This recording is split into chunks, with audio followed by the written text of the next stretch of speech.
Assalamualaikum warahmatullahi taala wabarakatuh. We are from Group 2. We are going to present Chapter 23 about Audit Cash Balances. First of all, I'm Syed Fayad bin Syed Azhari, and I'm going to present about cash in the bank and transaction cycles, and also types of cash accounts. First, as you can see in the slide, this is a figure that shows the relationship of the various transaction cycles. The focal point being the general cash account, which is cash in bank. By examining this figure, it is apparent why the general cash account is considered significant in almost all audits, even when the ending balance is immaterial. The amount of cash flowing into and out of the cash account is often larger than that for any other account in the financial statement.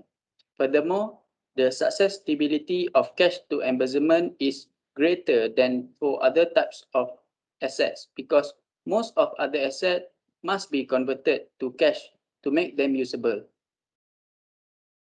Next.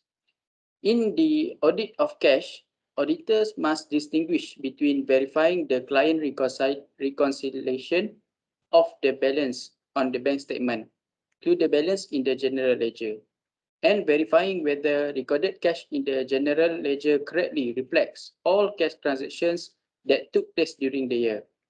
It is relatively easy to verify the client's reconciliation of the balance in the bank account to the general ledger, but a significant part of the total audit of a company involves verifying whether cash transactions are correctly recorded.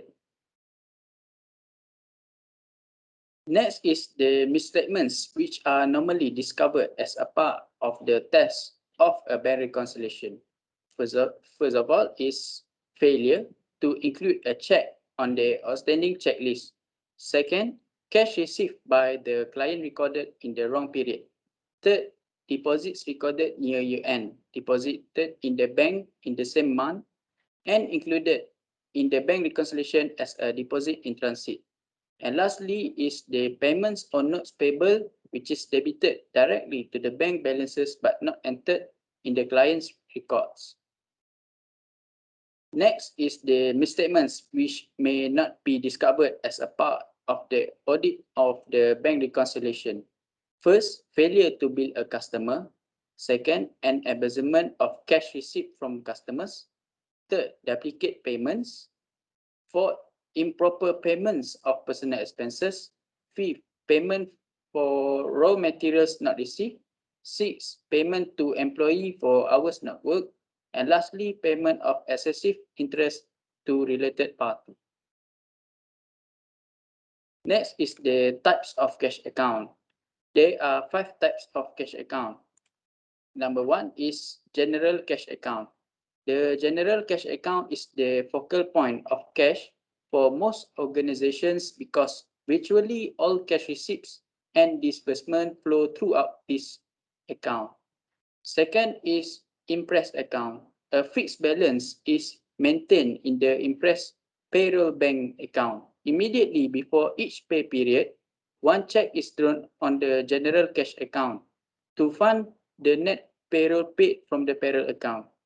And third is branch bank account. This is for a company that operating in multiple locations. It is often desirable to have a separate bank balance at each location. Branch bank account build local relations and permit the centralization of operation as excess cash is periodically transferred electronically to the main office general bank account. And number 4 is Impress Petty Cash Fund. An Impress Petty Cash Fund is not a bank account, but it is sufficiently similar to cash in the bank to merit inclusion. A petty cash account is as simple as a preset amount of cash that set aside in a cash box for incidental expenses. And lastly is cash equivalence. Usually, companies will often invest excess cash in short-term highly liquid of cash equivalents. These may include time deposits, certificates of deposits, and money market fund. Next is the relationship of general cash to other cash account. This figure illustrate that it shows the relationship of general cash to the other cash accounts. All cash either originates from or is deposited in the general cash. For the remainder of this chapter, the focus is on auditing three types of accounts: the general cash account, impress payroll bank account, and impress petty cash. The other accounts are similar enough to this that we need not to discuss them separately. That's all from me, and the next presenter, which is Put, will continue the presentation. Thank you. Bismillahirrahmanirrahim. Thank you, Fayad. So now I will present for the audit of the general cash account. Next slide. Next slide. Okay. In the audit of the general cash account, we have three phases. So I will explain one by one. In the first phase, we have the identify client business risks affecting cash. Most companies are unlikely to have client business risks affecting the cash balances. However, client business risks may arise from the inappropriate cash management policies or handling of funds held in trust for others. For example, several financial services firms have suffered large trading losses from the activities of individual traders that were hidden by misstated investment and cash balances. The auditor should understand the risk from the client's investment policies and also the strategy, as well as the management controls that mitigate this risk. Second is set tolerable misstatements and assess inherent risk.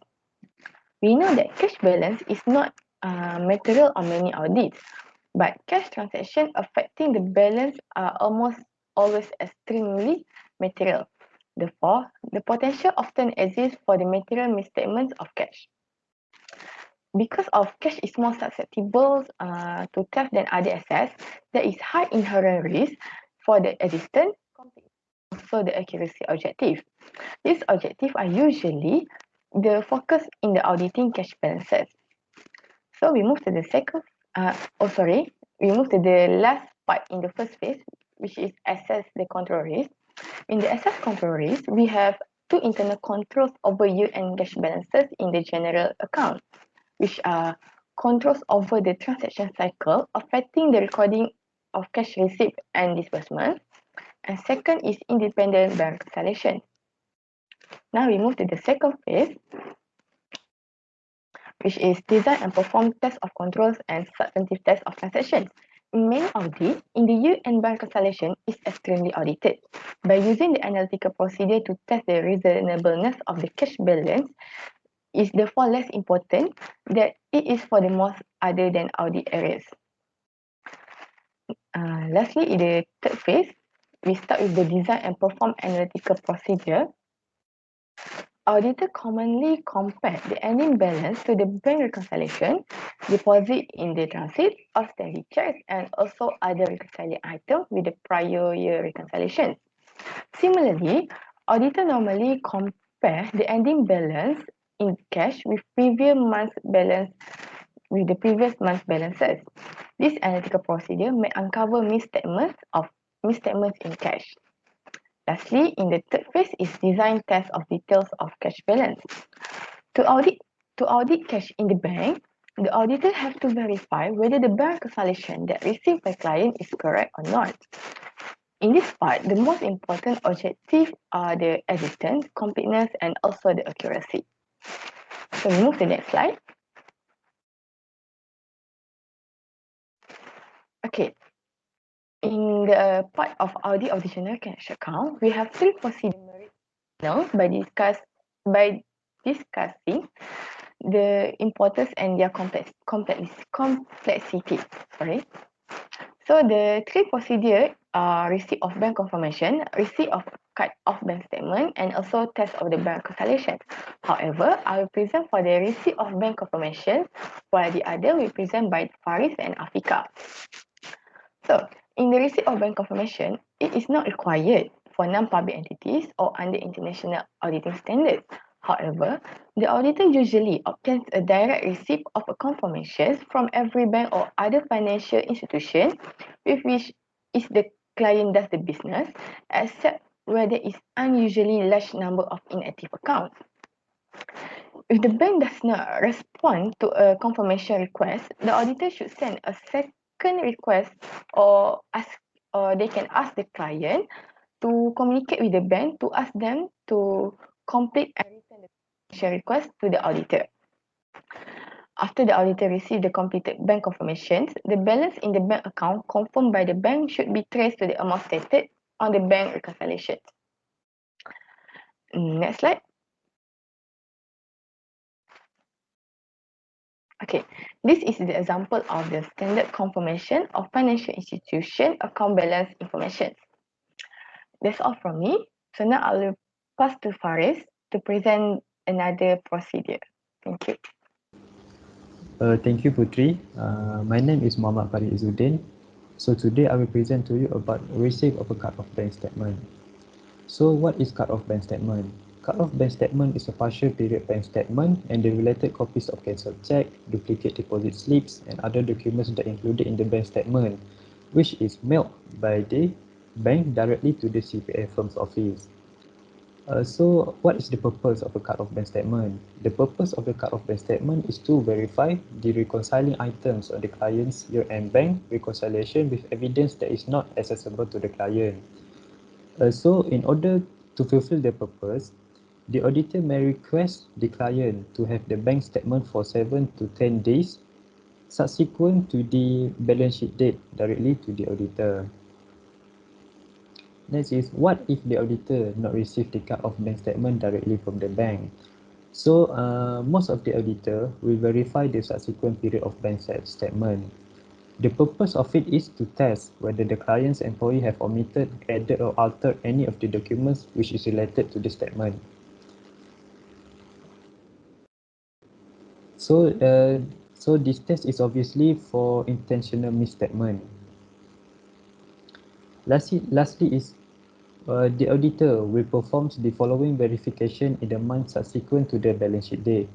So the first one is the auditor will foot the list of all cancelled checks, debit memos, deposit and credit memos. The second one is to verify that the bank statement balances when the footed totals are used. Lastly is to review the items included in the footings. This is to make sure that they were cancelled by the bank in the proper period and do not include any alteration. So that's all from me. I will pass to Afika. Thank you. Assalamualaikum warahmatullahi taala wabarakatuh, and I am Nurul Afikah binti Muhammad Fauzi. So I will continue the presentation with the third procedure's merit additional discussion because of their importance and complexity, which is task of bank reconciliation. Internal cash management needs a well-prepared independent bank reconciliation.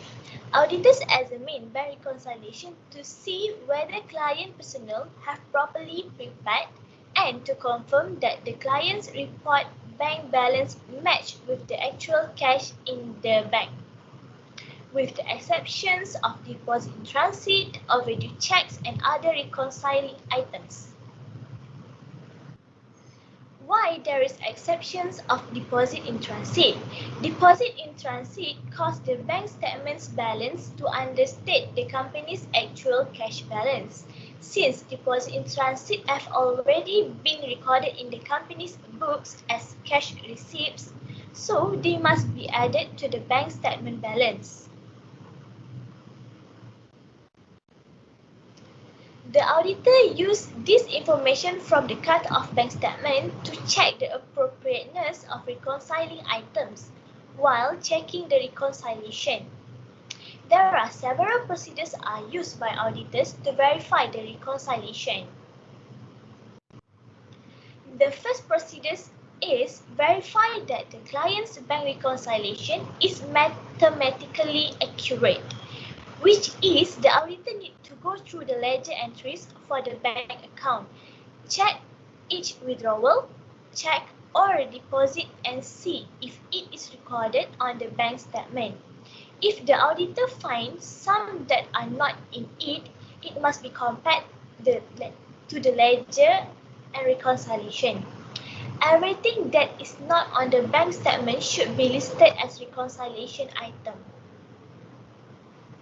The second procedure is trace the balance on the bank confirmation or the beginning balance on the cut-off statement to the balance per bank on the bank reconciliation to ensure that they are the same. The third procedure is trace checks written and recorded before year end and included with the cut-off bank statement to the list of outstanding checks on the bank reconciliation and to the cash disbursement journal in the period or periods prior to the balance sheet date. This means all checks that clear the bank after the balance sheet date and were included in the cash disbursement journal should also be included on the outstanding check list. If a check was included in the cash disbursement journal, it should be included as an outstanding check if it did not clear before the balance sheet date. Similarly, if a check cleared the bank before the balance sheet date, it should not be on the bank reconciliation. The fourth procedure is investigate all significant checks included on the outstanding check list that have not cleared the bank on the cut-off statement. So, the first step in the investigation should be to trace the amount of any items not clearing to the cash disbursement journal. The reason for the check not being cashed should be discussed with the client, and if the auditor is concerned about the possibility of fraud, the vendor's accountabilities should be confirmed to determine whether the vendor balance has recognized the receipt of the cash in its record. A copy of cancelled check should be examined before the last day of the audit if it is available. Next, procedure is trace deposit in transit to the cut-off bank statement. All cash received not deposited in the bank at the end of the year should be traced to the cut-off bank statement to make sure that they were deposited shortly after the beginning of the new year. Last but not least, account for other reconciling items on the bank statement and bank reconciliation. This includes such items such as bank service charge, bank errors and correction, and unrecorded transaction debited or credited directly to the bank account. Items should be investigated to be sure that they have been treated properly by the client. So, we will go to the next part, which is types of audit tests used for general cash in bank.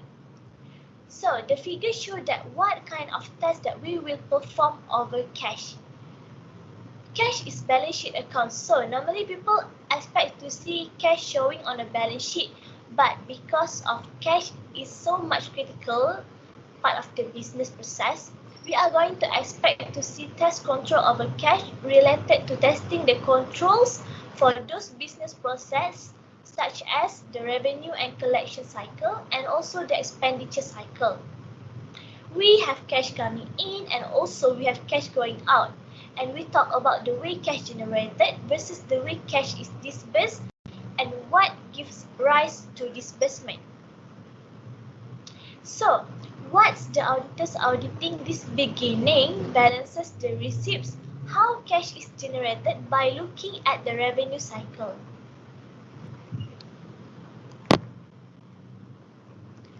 We are in testing the revenue cycle and we are going to test control over the cash receipts process related to the revenue cycle. So the beginning and ending balance are going to be tested by looking at testing control over the revenue cycle as it pertains to cash received and also performing test transaction. Performing dual purpose test and then obviously test the details balance. So for the cash disbursement, the same thing we are going to look at test control related to cash disbursement as a result of the expenditure and acquisition cycle. and test transaction and types of transaction that are going to flow on how it's going to impact cash related cycle and the account balance. All of the types of the audit tests used for general cash in the bank, such as test of control in transaction cycle, test of control over bank reconciliation process, substantive test of transaction, analytical procedure, and test of detailed balance will lastly result a sufficient and appropriate evidence. So that's all from me. Thank you. Alright, now I will continue with the fraud-oriented procedures.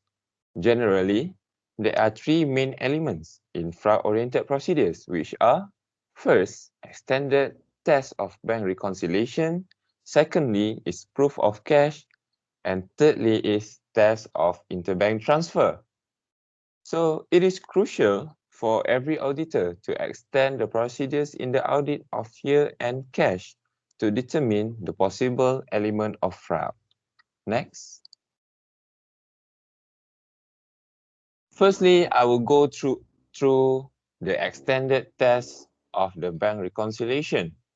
So what's going to happen in this type of extended test of bank reconciliation? First, perform extended test of year-end bank reconciliation. Secondly is verification in the journals and bank reconciliation. According to our textbook, when the auditor believes that the year-end bank reconciliation may be intentionally misstated, it is appropriate to perform extended test of year-end bank reconciliation. The extended procedures verify whether all transactions included in the journals for the last month of the year were correctly included in or excluded from the bank reconciliation, and verify whether all items in the bank reconciliation were correctly included.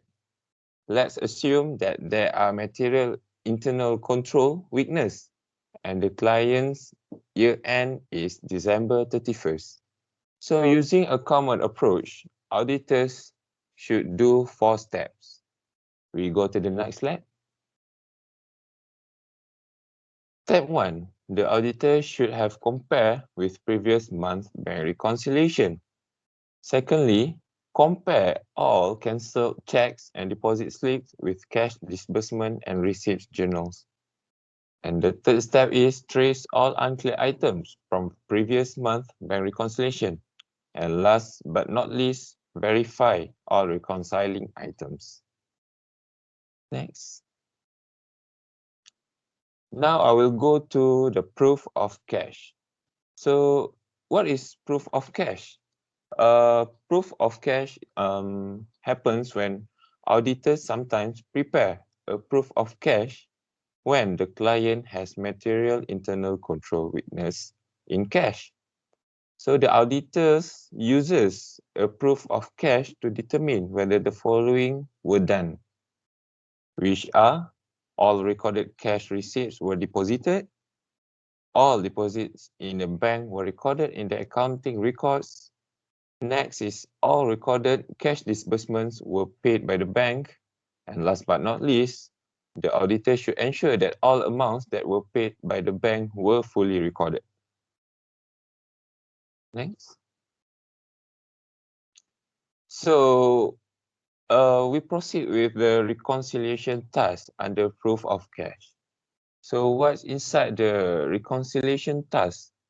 A proof of cash includes the following 4 reconciliation tasks. First, reconcile the balance on the bank statement with the general ledger balance at the beginning of the proof of cash period.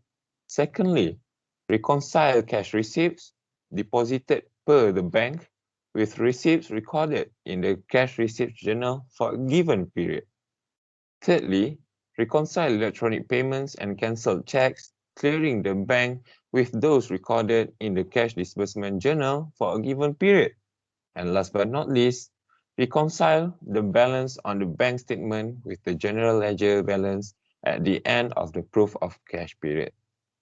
And that I have covered 2 elements in fraud procedures. And now I would like to pass to my groupmate to present on the next topic. Thank you. I'm Karanisa binti Muhammad Taufik, and I will explain more about the test of interbank transfer. Kiting is a method of concealing a theft of cash. It involves moving money from one bank to another and capturing the exchange wrongly. A check is drawn on one bank account near the balance sheet date and immediately deposited in a second account for credit before the accounting period ends. The value of the interbank transfer is reported as an asset of both banks if it is not recorded until after the balance sheet period. While there are other ways to conduct this scam, they all include using interbank transfer to increase in the bank balance to cover a shortfall. The auditor should list all the interbank transfer made a few days before and after the balance sheet date and track each of the accounting documents for proper documentation and check for kiting and incidental mistakes in recording to the interbank transfer. The interbank transfer schedule for 4 interbank transfer made respectively before and after the balance sheet date as seen on the schedule that I will attach. On the interbank transfer schedule, there are few items that should be reviewed. First of all, the accuracy of the information on the interbank transfer schedule should be verified, which is to ensure the accuracy, the auditor should link the disbursement and receipt details on the schedule to the cash disbursements and cash receipt documents. The dates on the schedule for collected and disbursed payments can also be compared to the bank statement. Finally, check the cash disbursement and receipt documents to ensure that all payments made a few days before and after the balance sheet date have been recorded. Second of all, the interbank transfer must be recorded in both the receiving and disbursing banks.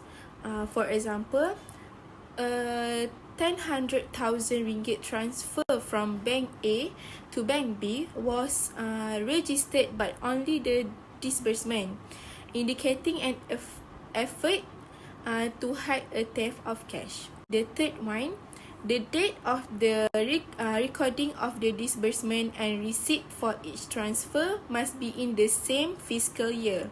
Based on the schedule attached, the dates in the two, which is the date recorded in books, which is in column 4 and column 7, they are in the same period for each transfer. Therefore, they are all correct. That may be an excuse to cover a cash deficit if a cash receipt was reported in the current fiscal year and the disbursement in the next fiscal year. Next, disbursements on the interbank transfer schedule should be correctly included in or excluded from year-end bank reconciliations as outstanding check. On the schedule, the 31st December 2013, the unpaid checks for the second and third deposits should be used in the bank reconciliation for the general cash account, but not the other two. Compared from the column number 4 and column number 5. The probability of kiting is shown by the understatement of overdue check on the bank reconciliation. Last but not least, receipt on the interbank transfer schedule should be correctly included in or excluded from year-end bank reconciliation as deposit in transit, which is in the 31st December 2030 on the schedule itself. For the third transfer, the bank reconciliations for the savings and payroll accounts should show a deposit in transit, but not for the other three. We compare the dates for each transfer in the last two columns. The probability of kiting is shown by overstating deposit in transit on the bank reconciliation. So, despite the fact that interbank loan audit checks are typically used to detect fraud, they are often used in audits with a large number of bank transfer, independent of internal controls. Aside from the risk of kiting, incorrect management of transaction will lead to a misclassification of cash and accounts payable. Because of the materiality of transfer and the sheer simplicity of conducting the checks, many auditors feel they should be done on a regular basis. That's all from me. Assalamualaikum warahmatullahi wabarakatuh. My name is Muhammad Shafwan bin MT Yusof. I will present about audit of the impressed payroll bank account and audit of the impressed PT cash. Audit of the impressed payroll bank account. Test of the payroll bank reconciliation should take only a few minutes if there is an impressed payroll account and an independent reconciliation for the bank account, such as that described for the general account. Typically, the only reconciliation item are outstanding check. For most audit, the great majority of those clear shortly after the check are issued. In testing the payroll bank account balance, auditor must obtain the bank reconciliation, a bank confirmation, and the cut-off bank statement. The reconciliation procedure are performed in the same manner as those described for general cash, except that the test of the outstanding check are normally limited to a reasonableness test. Audit of the impressed petty cash. Petty cash is a unique account because it is often immaterial in amount, yet it is verified on many audits. The account is verified primarily because of the potential for embarrassment and the client expectation of an audit review, even when the amount is immaterial. The most important internal control for petty cash is the use of impressed fund that is responsibility of one individual. In addition, petty cash fund should not be mingled with the other receipt, and the fund should be kept separate from all other activity.